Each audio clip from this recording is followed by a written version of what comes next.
What up? Don't mind me, just having some chocolate for my breakfast. So, hello girlies, welcome back to my channel. So, I'm first off just going to start off this makeup look by doing my eyebrows for once. And please do not look at my eyebrows too much if you can. I'm actually in the middle of growing them out at the minute. Yeah, it's kind of took a pandemic for me to start growing my eyebrows out. So I'm just going to be using the wee soap brows from Makeup Revolution, and I just like to use this wee like eyebrow spoolie mascara one thing just to run that through my eyebrows first of all. And then I like to go in with just a wee eyebrow pomade. This is just a wee one from LA Girl. It's actually really nice, really cheap and affordable. So yeah. And then this is something I've actually been doing recently. This is actually a brown eyeliner from Colourpop, just like a wee liquid eyeliner, and I just like to use this to like draw in just some like wee fake hairs, and it seems to work out not too bad. So I'm now just going to carve my under eyebrows out. What? And for that I'm using the Sleek Lifeproof Concealer. I'm so annoying. And then for my eye base, because I'm going to start my eyes first of all, I'm going to be using the MAC paint pot, and I'm pretty sure it's in the shade Soft Ochre, so I just like to use that on a wee fluffy brush just all over my eyelids. And then I'm first off starting off with a shadow shield, and I'm going in with my Jaclyn Hill palette. At this point I honestly had no idea what I was going to do, so yeah, I just took the black from the eyeshadow palette, taking it on a big flat brush, and I'm just going to start by patting that and packing it on quite heavily just on my eyelid, and I'm just kind of using like the ball of my eye, if that makes sense, to like kind of create that C shape. And then I'm just going to take a wee smaller brush to start and wing it out at the edges. And then yeah, at this point I wasn't too sure on what direction I was wanting to go. I really wasn't too sure what I was going to do, so as you can see I then went off camera, done my other eye, and yeah, we're now back to the tutorial pretty much. Yeah, I had no idea what I was actually wanting to do. I wasn't too sure whether I was wanting to actually blend the black out with another shade, but I just thought I would just blend the black out with itself really. So yeah, I'm just going to be taking this really small wee blending brush from Morphe, and I am going to keep quite a lot of this footage in to actually show you how I do blend out a black.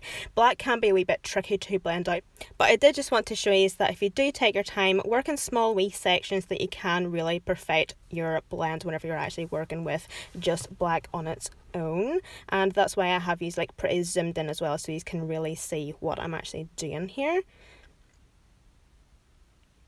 And then I'm just going to change to like a smaller, like more fluffy-ish brush, and I'm just going to use that just to diffuse the black even more so that it isn't as harsh.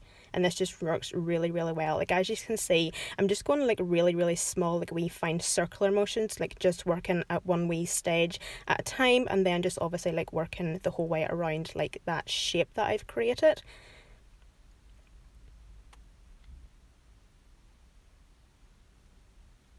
So as you can see, like it's definitely starting to come together. This honestly did take me about maybe 20 minutes to keep in mind.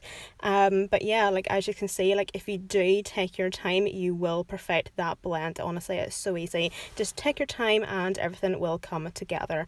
And then this is honestly the most satisfying part. So now starting on my base, I'm going to take the e.l.f. poreless primer, and I'm just going to be buffing that in with a beauty blender just to make sure it's really pressed into mainly my T-zone. And I do have a few wee breakouts around my chin area, and I like to also put it on my breakouts because I just kind of find that it really does actually smooth them over. Then next up for a for a more hydrating primer, this is the Star Primer from Makeup Revolution. This is honestly such a fabulous wee primer if you do have dry skin. It is a gel primer, so that just kind of means that it's water based, so once you actually start to blend it into or massage it into the skin, it just breaks down so nice, and it's so nice and moisturizing on the skin. It's really nice. How many times can I say nice? It's just really nice. And then next up for my foundation, I'm going to be taking the LA Girl White Foundation and the Urban Decay All Nighter. I'm mixing these two because the Urban Decay foundation is a wee bit too dark for me. And then to conceal, I'm just going to be using the Sleek Lifeproof Concealer again, and I'm just going to clearly use that on my under eyes. And then just blend that out. And then I'm going to go in and cream it contour. Didn't actually tell you what I was using because it's discontinued. But yeah, I thought I would actually keep this wee section in because this is anytime I wear my wig and I'm doing my makeup, I have to like peel it back every time I do my foundation, every time I bronze, cream contour, all that good stuff, powder, you know. It is honestly a bit of a pain in the bum pulling your wig back and forth and back and forth, but anyway, the things we have to do. So I'm next just going to go in and bake my under eyes. Going to use my usual Revolution coconut scented baking powder, and as you can see, I'm packing this shit on the inner corner because obviously we are going very, very black on the eyes today, so I just didn't want any of that black to smudge in the inner corner. And then to soak up any of that excess powder, I'm going to be going in with this wee Watermelon Makeup Revolution setting spray. And then next up, just to highlight, I have honestly been loving this wee highlighter recently. It's the wee Sephora one. I'm not too sure what it's called, but I'll have everything linked down below anyway. But it is very, very like the Wet n Wild Precious Petals highlighter. It's absolutely gorgeous, like in terms of the colour, if that makes sense. It is honestly so, so beautiful, and I would say if you have like a darker skin tone, this would honestly complement you so beautifully. It's absolutely gorgeous, and it's also very like the Laura Geller Gilded Honey highlight as well, which I actually don't have any longer because I don't actually think they do it anymore. And then for my more intense highlight, I'm going to be using this wee highlight palette from Beauty Bay, I think it is. These highlighters are actually very similar to Colourpop, by the way, so just to let you know. And then for my blush, this is just a wee blush from BH Cosmetics. And then I'm going to go in and bronzing the skin. Look at the way I have hit pan on this wee Poundland bronzer. Do not tell me that this does not look like a bunny rabbit or a ferret or some sort of woodland creature. So yeah, this is just the wee bronzer from Poundland, honestly, the best wee bronzer. And recently I've been bronzing with like a stippling brush. I've absolutely been loving it, like especially for my forehead. It is so amazing.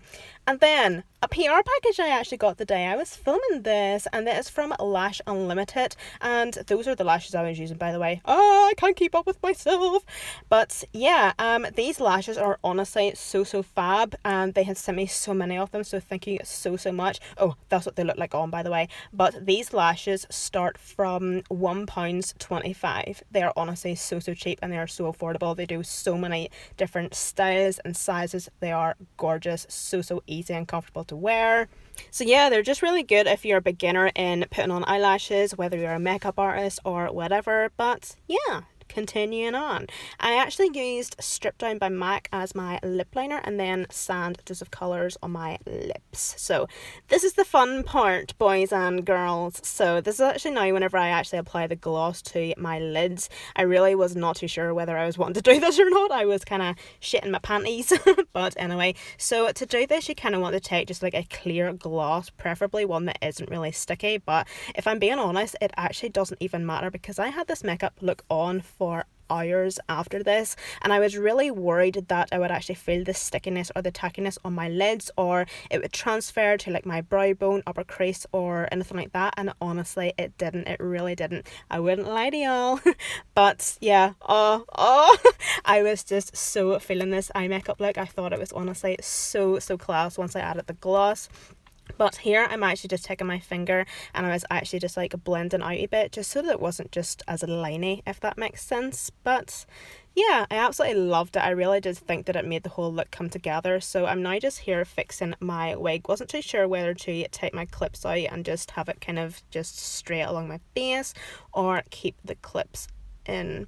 Sometimes it's a wee bit difficult to like style a wig whenever it actually isn't like completely secured down, because whenever I'm actually filming, I don't completely secure it, if that makes sense, because there's just no point, because I'm going to be taking off after. So yeah, I just decided to actually keep the clips in and just kind of like poof my hair up a wee bit. Do keep in mind that you can actually like style this wig, you can back comb it, you can do whatever. And yeah, I'm actually kind of looking at this now thinking that this whole look and my jacket and everything is kind of giving me like black bin liner vibes. Category is. So yeah guys, this is the completed makeup look. Some awkward posing. What a twat. So guys, I hope you enjoy this tutorial, and I hope to see you in my next one.